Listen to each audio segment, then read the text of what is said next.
तो दोस्तों आज मैं एक्सप्लेन करने वाला हूँ 2007 में आई movie the girl next door को। मूवी की शुरुआत होती है एक आदमी से जिसका नाम डेविड होता है। वो रोड पर फोन पे बात करते हुए जा रहा होता है और उसे एक भिखारी दिखता है। तभी उस भिखारी का एक्सीडेंट हो जाता है, पर डेविड जल्दी से भागकर उसके पास जाता है और उसको मुंह से सांस देकर उसे बचा लेता है। डेविड सोचता है कि अगर उस भिखारी की जगह उसका ही एक्सीडेंट हो जाता तो भी उसे कोई गम नहीं होता, क्योंकि उसने बहुत सी चीजों को सहा होता है। तो उसे पता होता है कि जिंदगी की क्या कीमत होती है। फिर वो घर जाता है और वहाँ पर एक पेंटिंग निकाल कर देखता है जिसमें कि एक आदमी नदी के पास बैठा होता है। फिर मूवी फ्लैशबैक में चली जाती है जहाँ पर डेविड नदी के किनारे फिश पकड़ रहा होता है और वहीं पे मैग नाम की लड़की भी आकर फिश पकड़ने लगती है। तो वो उसके हाथ पर लगे चोट के निशान को देखता है। तो मैग बताती है कि कुछ टाइम पहले उसकी फैमिली का कार एक्सीडेंट हुआ था जिसमें कि मेरे पेरेंट्स मर गए और मेरी सिस्टर को पोलियो हो गया और ये चोट उसी एक्सीडेंट की है। तो जब मैग जाने लगती है तो डेविड पूछता है कि वो कहाँ रहती है। तो वो बताती है कि वो रूथ आंट के यहाँ रहती है, क्योंकि उनके अलावा अब उसका दुनिया में कोई नहीं है। फिर डेविड बोलता है कि हम लोग तो पड़ोसी हुए, क्योंकि डेविड उनके घर के बगल में ही रहता था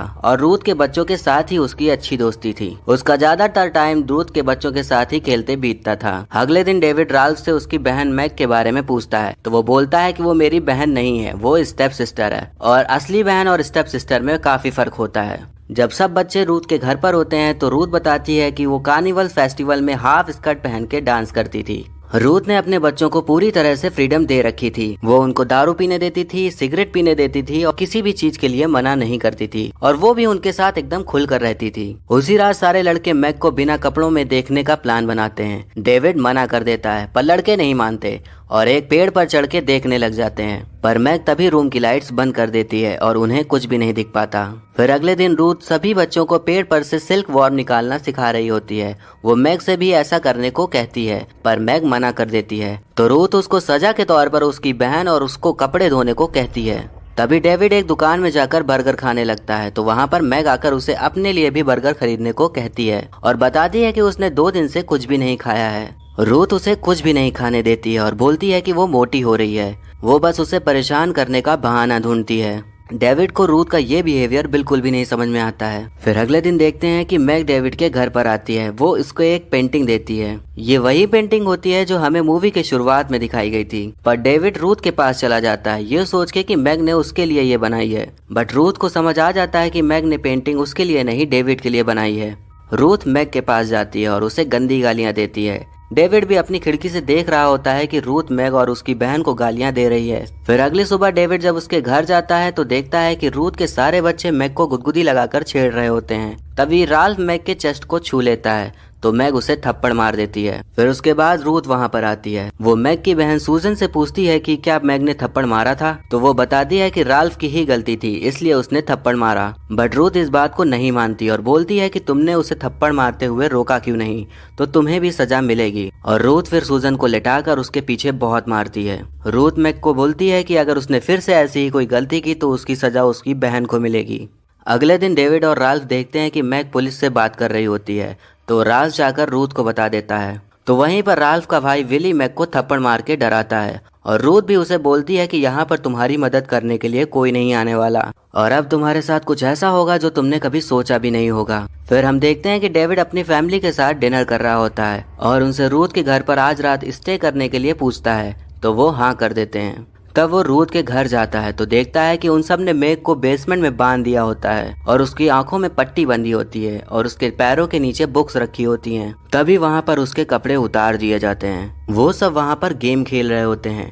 तब रूथ उसके फर्स्ट फिजिकल रिलेशन के बारे में पूछती है तो वो कुछ भी नहीं बता पाती, क्योंकि उसने कभी कुछ किया ही नहीं होता है। तो वो वहाँ पर उसके पैरों के नीचे से बुक्स हटा देते हैं और वो फिर ठीक से खड़ी भी नहीं हो पाती है। तभी वहाँ पर खड़ा डॉनी उसकी बॉडी को छूने का ट्राई करता है, बट रूथ उसे रोक देती है ये कहकर कि वो एक वेश्या है तो उसे छूने की जरूरत नहीं है। उसके बाद रात में बच्चे बेसमेंट में आते हैं और मैग को पानी पिलाने के बदले उसको छूने की शर्त रखते हैं। तब मैग हाँ कर देती है और बच्चे पानी पिलाने लगते हैं। पानी पीने के बाद वो बोलती है कि अगर उन लोग ने उसे छुआ तो वो चिल्लाकर रूथ को जगा देगी, फिर वो तुम लोग को आकर बहुत पीटेगी। ये सुनकर बच्चे वहाँ से भाग जाते हैं। फिर अगले दिन रूथ मैग को ब्रेड खिला रही होती है, पर मैग की हालत इतनी खराब होती है कि उससे खाया भी नहीं जा रहा होता है। तो गलती से तभी चाय का कप टूट जाता है। तो रूथ उस गलती की सजा मैग की बहन को उसके पीछे मार कर देती है। फिर अगले दिन जब डेविड आता है तो देखता है कि वहाँ के सारे बच्चे मैग को परेशान कर रहे होते हैं। तभी वहाँ पर घर की डोरबेल बजती है। तब रूथ बच्चों को गेट खोलने के लिए भेजती है, पर डेविड रूथ से कहता है कि उसको ऊपर जाना चाहिए, क्या पता अगर पुलिस हो तो बच्चे हैंडल नहीं कर पाएंगे। तो रूथ ऊपर जाती है तो वहाँ पुलिस वाला ही होता है। वो रूथ से मैग और सूजन के बारे में पूछता है तो रूथ झूठ बोल देती है कि वो दोनों मार्केट गए हैं। तब पुलिस वाला वहाँ से चला जाता है। वहीं बेसमेंट में डेविड मैग से बोलता है कि वो आज रात पीछे का दरवाजा खुला छोड़ देगा ताकि वो वहाँ से भागकर पुलिस के पास जा सके और सब कुछ बता सके। डेविड पत्थर के नीचे कुछ पैसे भी रख देता है जहाँ मैग ने उसे रखने को कहा होता है, पर जब वो अगली सुबह आता है तो देखता है कि पैसे वहीं रखे होते हैं। डेविड समझ जाता है कि वो वहाँ से नहीं भाग पाई। तब डेविड बेसमेंट में जाता है तो वहाँ देखता है कि रूथ विली से मैग का रेप करवा रही होती है। वो बताती है कि पिछले रात उसने भागने की कोशिश की थी तो ये उसे उसी की सजा मिल रही है।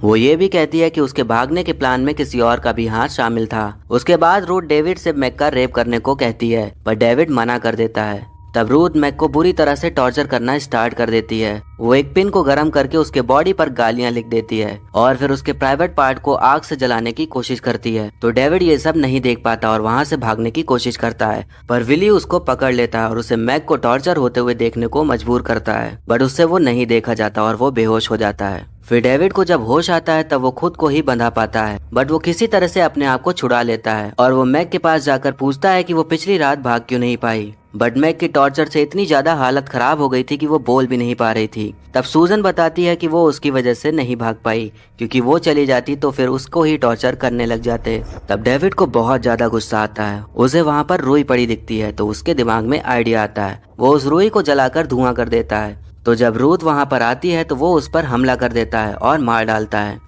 फिर वहाँ विली आ जाता है और डेविड के साथ लड़ने लगता है, बट धुआं घर से बाहर निकलने की वजह से पुलिस देख लेती है। वो भागकर बेसमेंट में जाती है और वहाँ उन बच्चों को अरेस्ट कर लेती है। तब डेविड मैग के बगल में ही लेट जाता है। मैग पूछती है कि क्या वो उन दोनों का ख्याल रखेगा। तब डेविड कहता है कि हाँ, वो जरूर ख्याल रखेगा और उसको आई लव यू बोलता है, पर तभी मैग अपना दम तोड़ देती है।